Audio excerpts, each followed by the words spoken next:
All right, understanding how to use default folders. We're using the trim down program right now just to show you and illustrate. So we're going to focus on these three things, which is selecting folders for your import and exports. So you've downloaded from Schwab your balances and positions. That needs to go somewhere so that this program can use the data. So the first thing is, where are you going to pull it from? I'll tell you where we told Schwab to save it. In this example, copy and paste. And for this illustration, every single user has a test sample folder, test sample structures. And we've already created the cheats for you so you could get some quick tips on how we organize our business. In this particular case, balances and positions is the folder that left Schwab, and that's where it's going to go. That's secure data. In a test sample, it's not. But in a real life sample, it will be. So treat it like important secure data.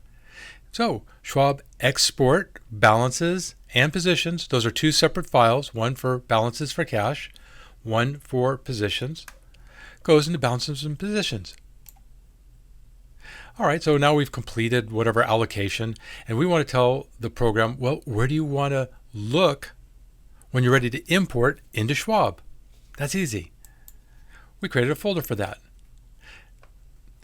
In this case, trade log. We named it 2022. For our practice, we've been using these types of programs for years, 2021, etc.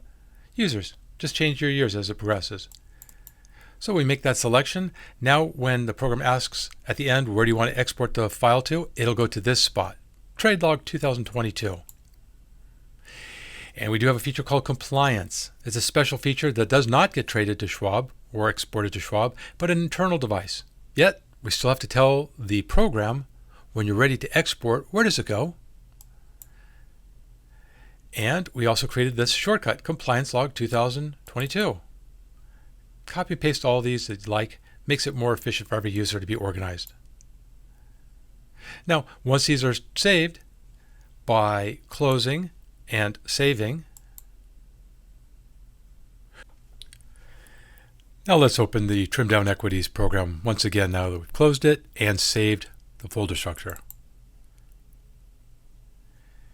And when the program relaunches, what should transpire is all the folders that you previously had selected as defaults remain.